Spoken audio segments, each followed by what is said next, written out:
Okay, good evening, everybody. We'll get a start, so hopefully you're all close by. So welcome along to everybody. And I did just want to let you know that this session will be recorded. So we'll be able to share that link with you a little bit later.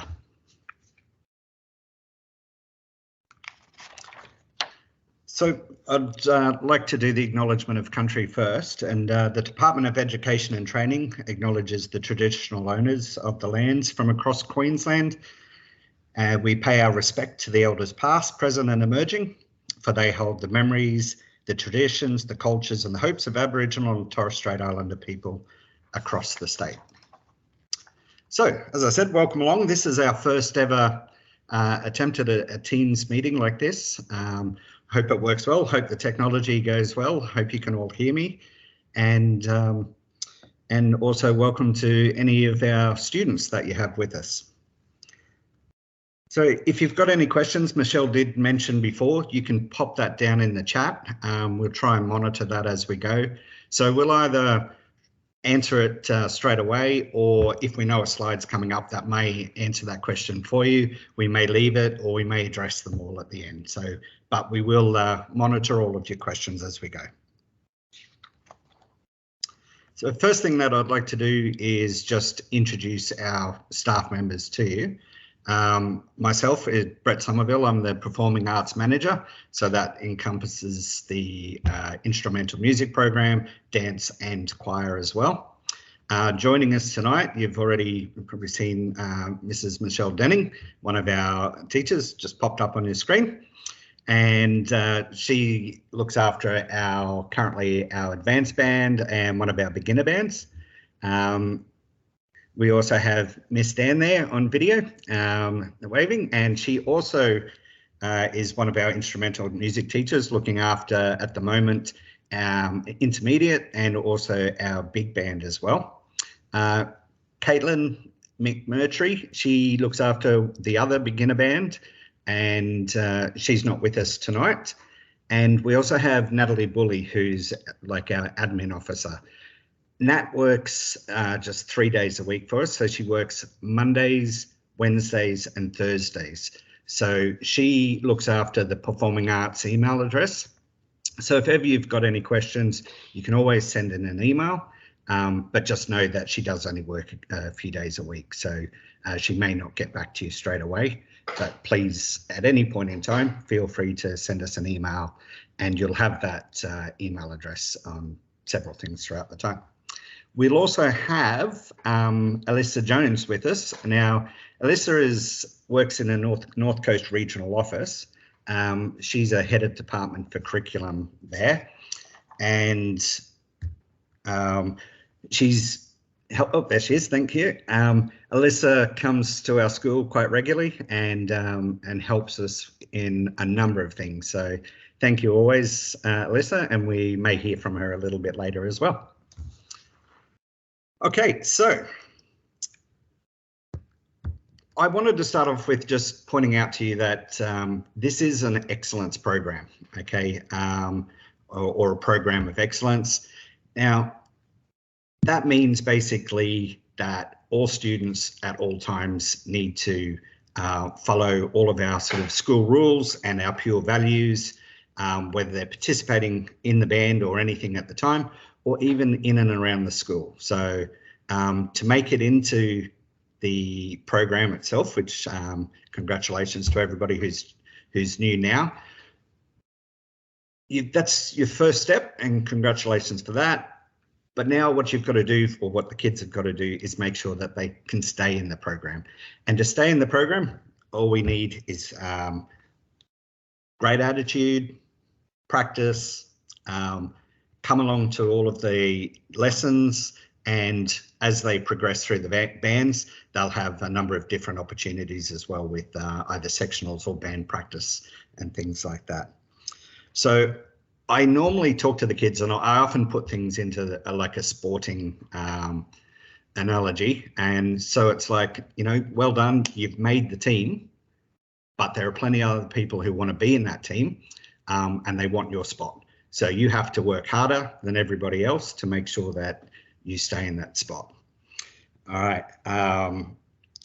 It is at times, especially towards the beginning, we find that the kids get to a point, they love it, and then they find as it gets a little more difficult, sometimes they'll want to sort of give up at that point. And we do ask that you just encourage them throughout that time, and just to try and stick with it, because it gets difficult, but then as you do it and keep doing it, it'll become easier again. And the benefits of learning music are amazing. And I believe we'll have a little video on that a little bit later, just to give you some ideas with that. So practicing at home is going to be a big part of this. So we hope, of course, that you'll allow a space in your homes that your child can practice, and you know, several times a week would be fantastic. This is a quote that I wanted to sort of leave my little first part with. I've always enjoyed this quote. It says, "Don't practice until you get it right. Practice until you never get it wrong." And I think that's a really good quote for what we do, everything here. So enjoy your night. I hope you get a lot of information out of it. And as I said, we'll keep an eye on the chat. So please feel free to drop any questions in there anytime, or feel free to save them until the end, and we'll have a bit of a question and answer at the end. So I'm now going to pass it back and give you to Michelle. Thank you. Hello. So I'm going to take you through some of the practicals of the program. So as Brett said, please pop your questions as we go. Nothing's a silly question. This is the best chance to ask us all questions while we're all here before we get started. So I'll just briefly touch on our recruitment process. So of course we started with those expression of interest forms that you returned for us. First, we assessed if your child was going to be suitable to be in the program, and we look at a whole range of things when we do that. And then when it came to the instrument selection, so we know that you did give us preferences, and we chatted with the students about their preferences. But ultimately, we talked to the students about what was going to be the best for them to make them really successful. So we talked about finding their best friend. So not just what they thought they were going to like the most, but we're really working out what instrument was actually going to be the best fit for them, because we want them to be really successful. We want them to enjoy it. And so it does need to be an instrument that's going to work really well for them. And there's a few different things we look at that. So we looked at their preference, we looked at their physical suitability for different instruments, we got them to hold them. So one kid might be dying to play a saxophone, but if their hands don't reach the keys, it just wasn't the right instrument there for them at this stage. We looked at sort of what interested them as well, and what sort of sounds they liked. And in the end, we've got to make sure we've got a band that sounds really good as well. So we're looking at making sure we have a good balance of instruments to get our band to fit. So that's how we arrived at the instruments that your child would have come home with in their letter. So these were the instruments that we have recruited at this stage. And I'll just clarify there. So if students are doing percussion, they learn across all different percussion instruments. So that does include the snare drum, or as our students call it, I play the drums. But they do also play a whole range of other things in percussion, everything from the triangles to the timpani to the xylophone. So they've got to be very organized students who are doing that. So they're the instruments we have. I'm just going to really briefly talk about the baritones, because we haven't had those before, and we're excited. We have 4 brand new baritone horns ready to go, which 4 of our students will be playing. And 2 of you will have gotten a form that says baritone with euphonium in brackets, and 2 will have tuba. So these are all essentially the same instrument. Oh, I skipped past a slide. That's the one we wanted, but just different sizes. So all of them are going to start playing on a baritone, which is our smallest size, with the 2 students who are aiming to progress to euphonium and 2 students to the tuba. So if the students have tuba written on their form, they are going to start learning straight away from the tuba book, with the aim to move towards the larger instrument as they grow. Our students who will move to euphonium, they do play from a book called the baritone book. It's the same book for both instruments. So I just wanted to touch on that for those parents, because that's a new one. You might not have seen them in our bands before, and we're really excited about having those, and those beautiful brand new instruments that we just bought. So while we're talking about the instruments, and the books, we're just going to talk briefly about what equipment your child is going to need. So the first thing they need is a Standard of Excellence Red Book. And it's just important that you check it's got the right information for your child's instrument. There are some really similar names on the book. So going back to that baritone example, there is a baritone TC book and a baritone BC book. So if you ever go and you're not quite sure, in that case, we want the baritone BC book. You can check with us if you're not sure.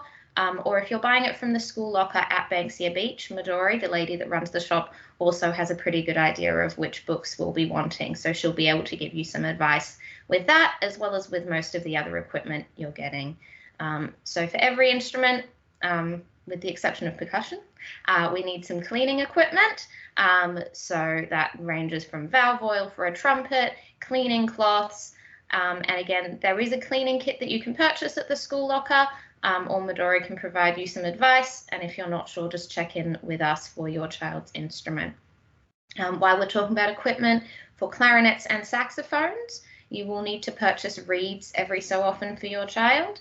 We do generally aim for them to always have a couple of reeds with them, because once their reed breaks, they can't play properly until they have another replaced. So before a performance, I also always ask my students to make sure they've got 3 reeds with them, because then regardless of them breaking, we're still well covered.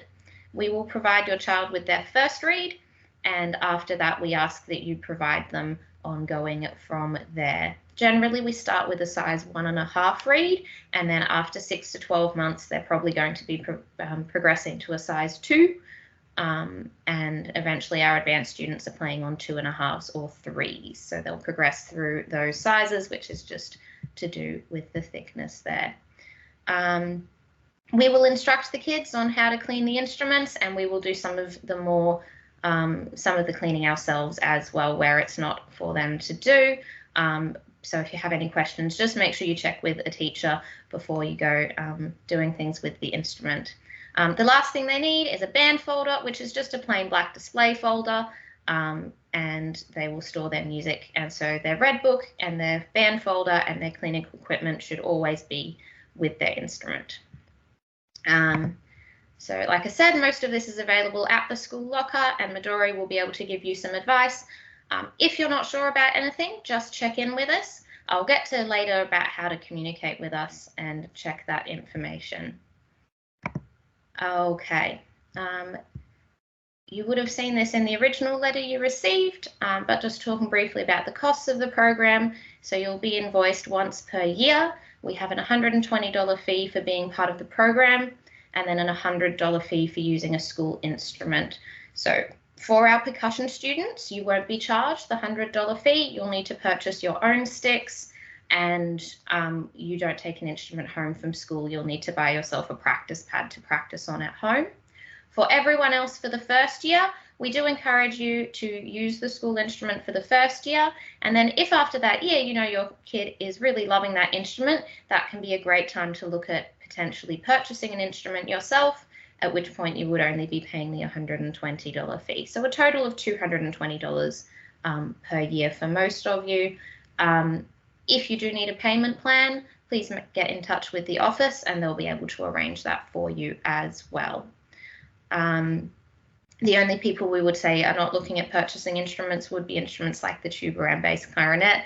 They're particularly expensive, and we do tend to loan those, as do high schools, if your child progresses through. And of course, the last cost is just those bits of equipment that I mentioned previously. So just for people who are learning an instrument, we ask that the child takes care of the instrument as they've been instructed by their teacher. It does need to be taken home, and we ask that you store those safely.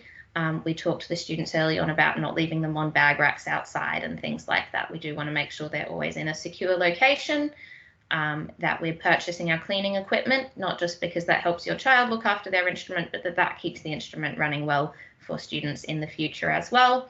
And you will receive a loan agreement that you will sign agreeing to all of that. So that's it for the instrument. So now to how the program works.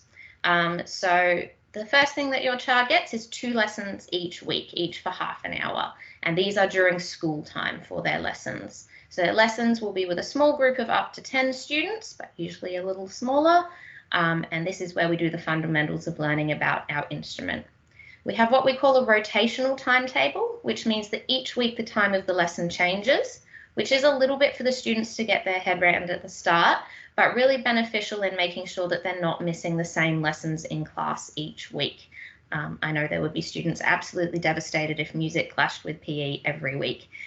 So they do come out at a different time each week, and they'll have that timetable in their classroom. And in their first few lessons, we help teaching them how to read that. There are occasions where a child won't be able to make their lesson, and there is an appropriate time to reschedule that lesson. So an example recently was the swimming lessons. When a student had swimming at the same time as their lesson, they would come and see me first thing in the morning, and I could give them a different time. We only want to reschedule if we really need to, because being at our own lesson is the best for our learning, but we also don't want them to miss out. So we might reschedule if there's an assessment that can't be caught up later, or an incursion or something like that, not because it's your child's favourite maths rotations. So we do want to make sure that we're only doing that when we need to, and that the student is doing that as soon as possible, not coming to see us at 2 o'clock in the afternoon, because there's not a lot we can do anymore. There are occasions we won't be able to reschedule, but where possible, we'll give them that lesson time. Just clarifying on the students' responsibilities. So we do expect a lot of our students. It is an excellence program, and we support them as much as possible, as do their classroom teachers, but just wanting to be clear that the expectation for getting to their lessons on time and catching up on any classwork that they miss is ultimately the students, but the teachers will do as much as we can to support the students with that, especially at the start, while they're still getting used to that. I also want to clarify where we're talking about lessons. Our lessons do follow a curriculum from the Queensland State Government, and so that means there will be assessment and reporting on instrumental music as a subject as well. So you will see that in your child's reports. So moving on to our bands, which of course I know for many students this is their favourite part. So we currently have 4 concert bands: a beginner B, a beginner A, an intermediate and an advanced concert band, which the students progress through. Now those can vary slightly depending on our student numbers. So some years we've had an intermediate A and B. Currently we've got a beginner A and B. So those things will vary a little bit year to year, but you will know which band that your child is in. I'll mention briefly also, we do have an extension ensemble, which is our big band. All the students in our big band are also in our advanced concert band. So that is an additional extension option that we look at once students have made it to the advanced band. Our students progress through the band system as they are ready. And we generally use what we call sticker songs to track this, which is just stickers that we put in their books as they go. So generally they will have a page goal to reach before we move them up a band. For example, right now for the intermediate band, the students have to aim to finish page 19. But before we move them up, as well as getting their stickers, we do also consult with the teacher and make sure that they have good attendance, that they're coping really well in their current band, and everything that we think is important to make sure they're going to be successful when we move them up. Because the last thing we want to do is move a child up a band, have them be overwhelmed, and for that to be a stressful or unenjoyable situation. So it is done in consultation between the teachers, using the sticker songs as a guide. So once your children have got it started in beginner B, that's something that they start working towards once they're a bit underway with their learning. Okay, so our band rehearsals happen outside of school time, so before or after school. Currently, beginner B is rehearsing on a Friday morning starting at 8 o'clock. Chances are that will be the same next year, but we will announce those times officially in week 1 of next year using Seesaw, and we'll also be putting that out in the school newsletter. So for the beginner bands, they have 1 rehearsal each week. Once students make it to intermediate or advanced, they do have an additional rehearsal or sectional. So there's a little bit more commitment involved there, a little bit more time to get those bands to those really high standards that they perform at. It's really important that students arrive on time. So if I say the band rehearsal starts at 8, I expect the students to be there and ready to go, not still getting out of the car or dropping their stuff off or trying to find their instrument, but ready to go at that time so we can make the most of our learning time. And our band rehearsals are really centered around different skills to our lessons. So particularly in Beginner B, we're building all those foundational skills of how the students actually play together. So it's really important that we see our band rehearsals in addition to our lessons, that we need really good attendance at both, because we're developing different skills at the same time that we can put together. So we're learning how to breathe together, how to make a sound together, how to make our sound match together. And that does also form part of the students' assessment. So it's really important they're getting their fundamental skills in their lessons, but also those skills that we build in the rehearsals as well. So, of course, the best part about band is that then we're getting to do our performances as well. So these are really valuable for the students. It's great for their motivation, gives them something to work towards. It's a chance for them to celebrate and show off what they've achieved. I think this year, after my first Beginner B performance, one of my students came up to me and told me it was like a dream. They were just buzzing afterwards, and they really loved doing that. And we like to give them some opportunities for that. And it's a great chance for you to see what they've been doing as well. It is important to remember that our band is a team, and that, as I mentioned before, we recruit that balanced group of instruments. So we do need everyone to be there and be committed to that and to be part of that, so we can put on our best performance. So it does affect other students if one of our students is not pulling their weight or really being part of that team as well. And we want to put on the best performance that we can, and we want everyone to be there to really celebrate that success of their learning. And to be in our performances, you do need to have been attending the rehearsals, because that's where we put all those skills together. So that takes us just into our commitment. So our initial commitment, we are committing for 12 months. Okay, so just to clarify, our fees aren't refundable for that. And as Brett Somerville mentioned before, you know, hopefully most of that time they're really loving it. But it is a challenging thing to learn an instrument, and they might go through those little patches where it's feeling a bit hard and they need a little bit of that extra encouragement. And that's why we set that 12 months, because we don't want them to give up at the first hurdle. We want them to push through, because there's so much enjoyment to be had from learning an instrument, but it does just take that little bit of hard work at times as well. So we do need to make sure we're attending to be part of those performances, which is often what gets our kids really excited. Just when I were talking about that, if your child is going to be absent, because of course they're going to be sick or things will come up, if you can make sure that you let us know, particularly when it comes to our rehearsals, because they are before or after school. It's really important just for student safety that we know where they are. If we're expecting them to be there, we need to know that they're going to be there, or if they're not going to be there. So if you can just let us know in writing, if you know in advance, the kid can bring a note, or you can message us via email or Seesaw, just to let us know if they're not going to be there for any reason. And so that takes us into our practice, which is really, really important to the students' enjoyment as much as anything. If they feel like they're progressing, they're going to feel really successful and enjoy what they are doing.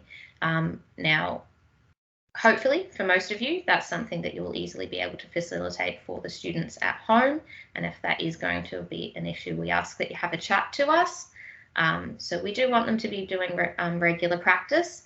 I know lots of our students have very busy lives, and as much as possible, I encourage my students to have a little plan in mind, because if you always think you're going to get around to it at some point, it can often not quite get there. But if we know, I say for some of my beginners, they came in and told me this year, you know, I do 10 minutes when I get home from school every day. Or, you know, I know that Monday, Wednesday, Friday, I don't have something after school and I do 20 minutes practice there. Just, you know, a little plan, not that you have to stick to it every time, but just helps keep them going. So I've talked already a bit about that resilience of just pushing through. It should be a fun thing, and we do want it to be enjoyable, but, you know, sometimes they will just take that little bit of encouragement when, you know, they get to a bit of a hard bit or something doesn't come together first try, and we have to work at it a little bit longer just to get there. So it's really great if we can have the families involved in just that encouragement of keeping our students moving through, because in the end, it's going to make it more fun and more enjoyable for them when they feel like they're getting somewhere. When it comes to communicating with us, so there's a couple of ways to get in touch with us. So the first one is Seesaw. Now, Natalie Bully set up the Seesaw for you guys this afternoon. So you will have been added to, I think it's called New IM, so IM meaning instrumental music, Recruits 2024.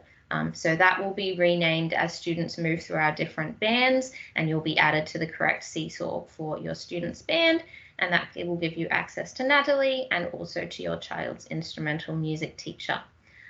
So hopefully most of you are familiar with Seesaw from the classroom teachers, and if you're not, just pop in and ask us for some help with that. We also sometimes have some updates, particularly about performances, on the school Facebook page or in newsletters. And there is also our Performing Arts email address, which I think you should all have, because I think you all got the link for this meeting from that email address. So if you need to reach out to us that way, as Brett mentioned, Natalie does only work 3 days a week. So if it takes a couple of days, we will still get back to you. So you can reach out to us that way, whether it's regarding absences, if you're concerned about anything, that's how we'll let you know about performances. And if we have any thoughts about your child and their progress, we can reach out to you that way as well, or if anything's changing. So plenty of ways to get in touch with us. If you want to talk to us in person, we're in the music block, so you can, which is right next to the hall. We do have a Performing Arts notice board there as well. So you can pop over there. There we'll post the lesson timetables and some updates about performances as well. If you're wanting to speak to us in person, we're often there before and after school, but we're also often doing rehearsals. So if you want to be sure to get a time to chat to us when we're not caught up in rehearsals, it's best to organise that in advance. But we're also very happy to chat in person if you have anything you want to talk to us about. And with that, I think I've been through all the practicals, and I might hand over to Elisa Jones. So thank you, folks. I'm going to attempt to share a video. I won't keep you too long. This is just a video about how music affects the brain and behaviours of our students, just so you get a little bit of an insight onto the amazing things that music can do. And if you have any questions, of course, at the end, I'm happy to answer. So hopefully it will work. Bear with me for 1 minute.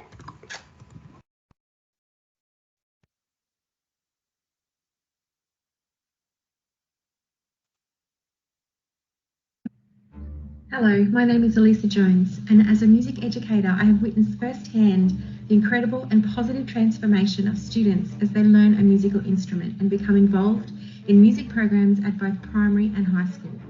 This development and growth is seen not just in their musical abilities, but across all aspects of their life and learning. My role is not just to teach music or develop professional musicians, but it is to teach the whole child, teach them the skills and behaviours required for them to be happy, confident, and contributing members of the community.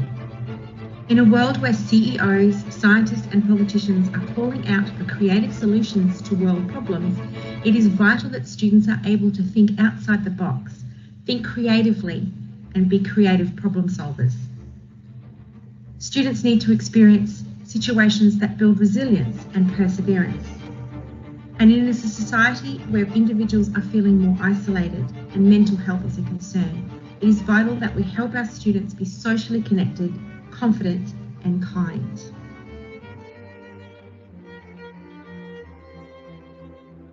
Learning a musical instrument will do all of these things for your child and so much more.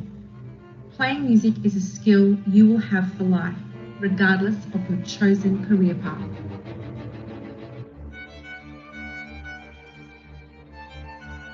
The advantages your child will gain by learning an instrument in a disciplined and engaging way, such as through the school instrumental music program, cannot and should not be overlooked.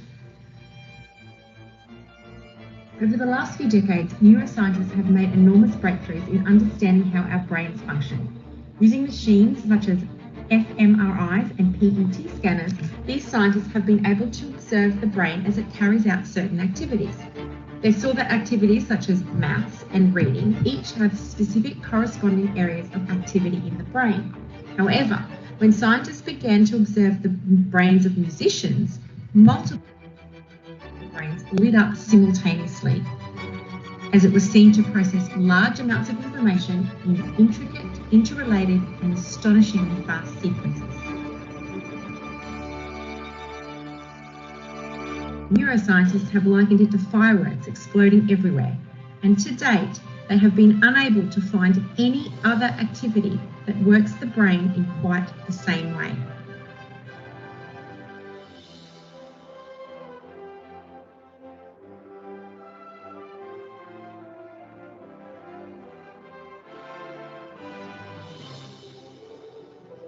Now, picking up an instrument and playing a few notes is not going to turn your child into the next Einstein. So when we talk about being musically trained or a musically trained brain, this is what we mean.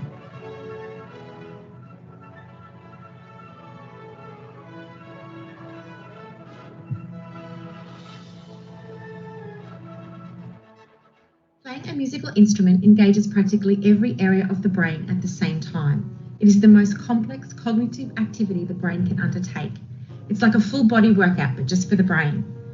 When your child plays a musical instrument, the auditory, motor, and visual cortices parts of the brain will be communicating at an astonishingly fast rate. At the same time, the cognitive, reward, and sensory networks are also sharing information, and the perception, emotion, and cognition networks are making personal meaning from all of the other logical information the brain is processing. This incredibly intense and complex brain workout while playing an instrument strengthens the brain function. The brain can then apply this strength to other activities both inside and outside the classroom. It enhances the students' ability to learn. It makes them learn faster, better, and with greater independence. As your child's brain learns to hear and interpret sounds unique to the experience of playing an instrument, it continually rewires its connections, resulting in a positive effect on learning, memory, fine motor skills, verbal and non-verbal reasoning. The enhanced networking between the left side of the brain, which is linguistic and logical, and the right creative side also increases the size and activity of the corpus callosum, which is the white matter connecting the two sides of the brain. This allows messages to get across the brain faster and through more diverse routes. This improved communication between the two hemispheres of the brain means that musically trained students have the ability to solve complex problems faster and more creatively and in multiple different ways. The parts of the brain that learn music and learn language are overlapping. This is why musically trained children acquire language and reading skills quicker and learn how to comprehend much earlier. When playing an instrument, the prefrontal cortex gets a really good workout, and this is where our executive functions live. This is where we learn to manage ourselves, the ability to control behaviours, to isolate relevant information, to ignore distractions, and manage our time. Music learning requires the use of these executive functions every single time they pick up an instrument and do a musical activity. Playing music in a group requires subtle, non-verbal social skills. These are manners and explicit behaviours we work hard to teach our children. They are subtle, deeply human social skills that we all seek. These serve musically trained children well into adulthood as they develop solid relationships, manage their well-being, and are empathetic and compassionate towards others. Musically trained brains are stronger and healthier than non-musically trained brains, and this health will be of great benefit as your child ages. The benefits of music training on the brain and on behaviours are endless, but here are a few more.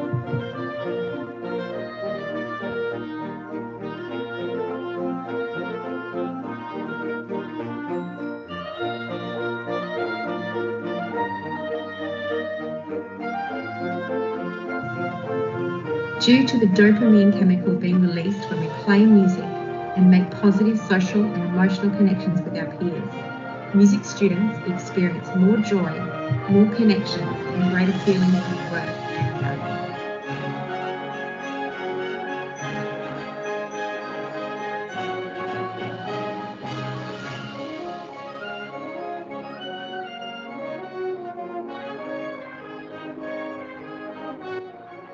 I would like to briefly address some common misconceptions around instrumental music and show you a snippet of the extensive research debunking them.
Thank you for taking the time to learn a little bit more about the benefits of music education and the importance it plays on our lives and that of our children.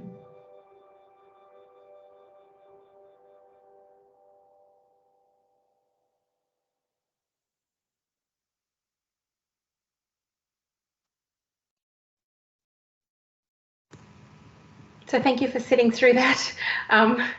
It went okay, I think. I hope you all saw and heard it. But yeah, hopefully that will give you a little bit more of an insight to the wonderful things that are going on in your brains, the brains of your children, and when they pick up an instrument.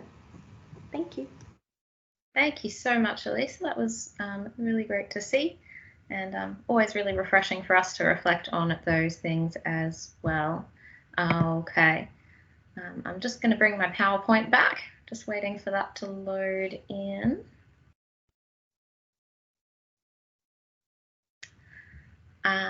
So if you want to start thinking of any questions you've got, the last thing I'm just going to talk us through is what's going to happen from here. And then if anyone's got any questions, we'll talk about those. So our next step is a little bit more paperwork for you guys.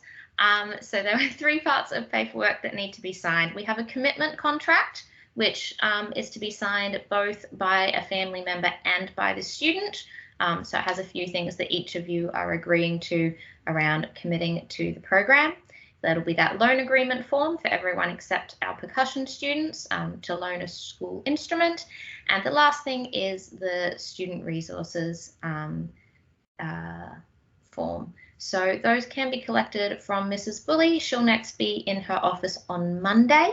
Her office is in the hall. It's just as you come in the main entrance to the hall, immediately on your left. So if your child isn't sure, find another music student in their class and they'll be able to walk them down if you mention Mrs. Bully's office, or if you pop by and see us at the music room, we'll send you in the right direction. If we haven't seen your child by the end of the week, we'll track them down, but easier for us if they come and collect that paperwork. So as long as all that paperwork has been returned, we will hopefully be giving them instruments in week 9 or 10. In those last couple of weeks of term, we're just giving them the instrument. We're going to just go over them with a little bit about looking after the instrument, making an initial sound on the instrument. They don't need all of their equipment for those first couple of lessons. We won't be looking at reading music or books or anything like that at that stage. Just getting them a little bit excited and ready to get into routine next year. So we'll start properly with our formal lessons in term 1, week 2. So they've got a week to settle into their new class for the new year before we get started. And by this point, we would like them to have their equipment ready to go. If you're going to be away, I know a few people have mentioned to me if they're going to be on holidays in week 9 and 10, that's perfectly okay. We will just start in the new year, but we do just want to try and get all that paperwork sorted so we can have a really smooth start to the year next year. I can just see a few people asking about Seesaw. So I've just suggested that they contact Natalie, but you might have an alternative. Yeah. I'm not sure if I haven't used it from the parent perspective. If you log into your Seesaw account, it might just be there. I don't know if you get an email about it. If you log in and have a look, you might be able to see that it's listed there. If it's not already, send her an email through. Oh, excellent. Someone can see the teachers listed, so it's possible you won't get an email, but if you hop in, you should see my name and Natalie's as well. Hopefully, we haven't posted anything yet, so you won't have any posts from us there. And if that's not working for you, just send an email to that Performing Arts email where you got the link for this meeting, and Nat will be in on Monday to answer those. Any other questions? If you think of any later, just reach out and get in touch with us. But thank you very much for Elisa and Helen and Brett for all joining us. And Brett, did you want to pop in there? Yes. Hi. Yeah, absolutely. Like, as I said, I know a lot of people don't like to put their questions up in a bit of a group forum. So please feel free to email them in if you do have any. You may think of one later, tomorrow, next week, next year, doesn't matter. We're available and we'll get back to you with everything as soon as we can. As I said earlier, we recorded this session. So if ever you want to go back and have a look at something, we'll send out the link to that as well. But thank you all for coming. Thank you, Michelle, for running the night. Thank you, Alyssa, for your really informative video there. I learned a lot myself then, and we'll be here. We'll leave this on for a couple more minutes, I think, and just in case you do have any more questions.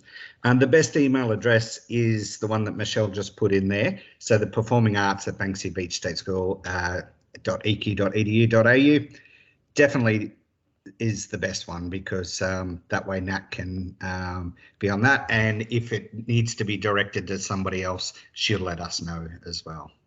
So again, thank you all very much for spending your night with us, and you're free to go now, but as I said, if you've got any questions, please feel free to hang around, and we look forward to dealing with you and of course your lovely little children throughout next year. All right, have a good night, everybody. Thank you. Thank you, Banksia staff. Wonderful.